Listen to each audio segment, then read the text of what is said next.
Greetings and welcome to the Fan Perspective. I am your host Nathan Lyle, and this is NBA Weekly, the show where once a week I talk about things that happened last week in the association and things I'm looking forward to in the coming weeks.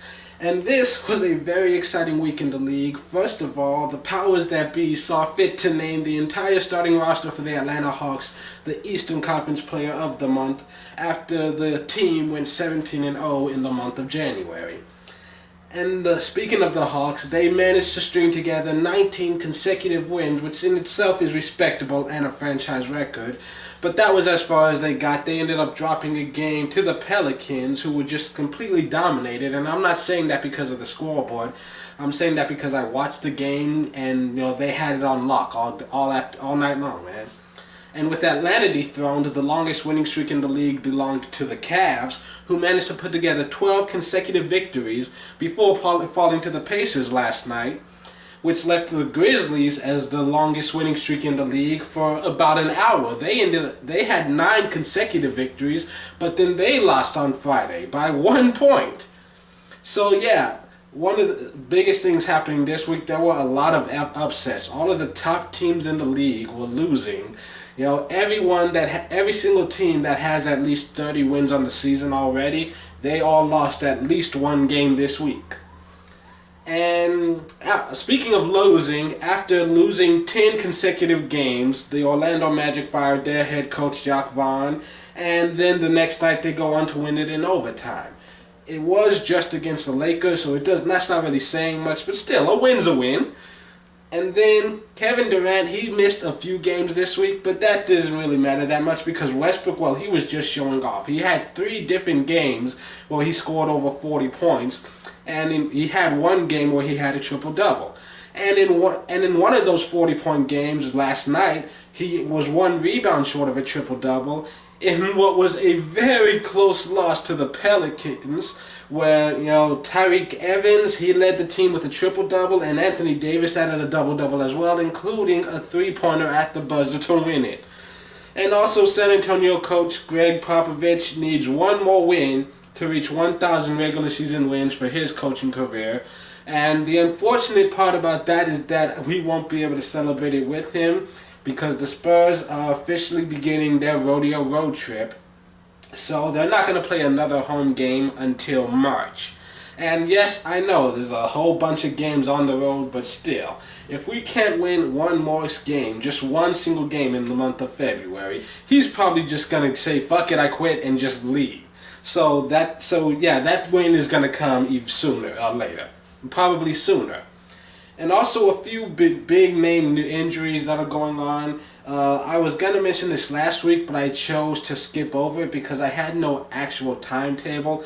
But right now, from the reports I'm reading, Dwight Howard, he's still dealing with some lingering knee issues, and he's trying to rehabilitate it. And they're saying he's expected to be out at least a month, maybe more. And also Rajon Rondo, speaking of knees, Rajon Rondo took a knee to the face. He has an orbital fracture and a nasal fracture, which means like orbital fracture, just the bones around his eye, one of those cracked. And so I've read a few conflicting reports, but from what I understand, he's definitely going to be out at least until after the All-Star game.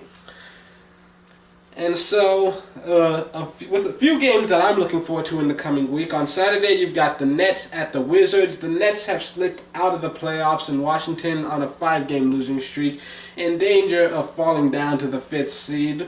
Both of these teams need to come out fighting to try to turn things around. They've played each other twice already this year. The away team has won both of those matchups.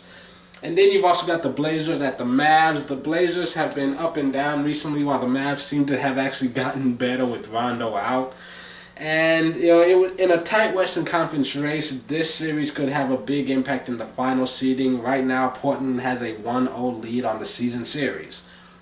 Then on Sunday, it's football season's over, but who cares? We now have basketball all day long.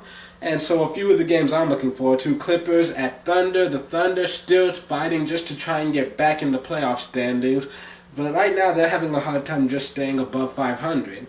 And the Clippers, they've been such a roller coaster team this season, but they did beat the Thunder in their first matchup, albeit way back at the beginning of the season, like the very first game basically. You've also got the Hawks at the Grizzlies, two of the top teams in the league. Memphis, one of the teams that Atlanta dominated during the long winning streak back in January. Both of these teams, these are two of the best home teams in the league, and their first matchup was in Atlanta. So this time they're in the grindhouse. We'll see if that makes enough of a difference.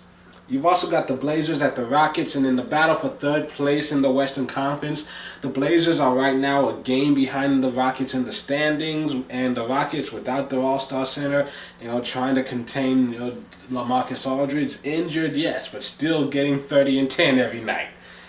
If the Rockets manage to grab a win, not only would they have a 2-game lead, but they will also have won the season series. And this game could go a long way to determine seeding later on in the season, depending on how things shape up. And then you've also got the Spurs at the Raptors. The Spurs, they begin their rodeo road trip against one of the top teams in the East. It's their first time playing each other this season, and they're both sending a player to the All-Star game. So it should be fun and interesting. On Monday, you've got the Clippers at the Mavs. Right now, these guys are in the fight for that 5th spot, and who knows? Depending on what happens, with Portland and Houston in the coming weeks, both of these could be trying to climb up to that 4th spot, possibly. You never know. I mean, this could also end up being a first-round playoff matchup. I doubt it, but it's a possibility. Then on Tuesday, you've got the Rockets at the Suns. Phoenix, such a streaky team. They'll win 4 straight, then they'll lose 4 straight. Houston, they've been a 700 team all season, but are undefeated against Phoenix this year, winning both at home and on the road. So a win here would give them the season series. I kind of expect them to grab that. Then on Wednesday, Wizards at Raptors. The Wizards went on a long losing streak and slipped down a few spots, and if they can't find a way to turn that around, they'll slip down a few more spots. But they've already proven twice this year that they can't beat Toronto. So, it's not an easy thing to do. So Toronto, they can sweep the season series if they win this one. Then you've also got the Grizzlies at the Thunder. The Thunder have struggled against Memphis this season, and another win here, the Grizzlies, they will win the season series. And then you've also got the Rockets at Clippers.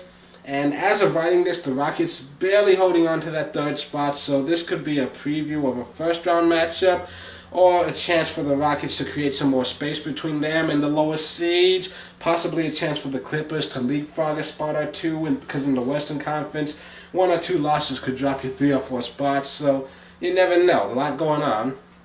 And then on Thursday, you've got the Cavs at the Bulls. It's the only game being played, so if you want to watch a live NBA game, that's your last shot. Because starting Friday, that's the beginning of All-Star Weekend, and on Friday, you'll have the Rising Stars Challenge. And possibly other festivities. I don't know. I really don't pay attention to the All-Star game. So anyways, that's it for this edition of NBA Weekly. Tune in next week for another all-new edition. But until then, this has been The Fan Perspective. I'm your host, Nathan Lau. Hope you have a good week.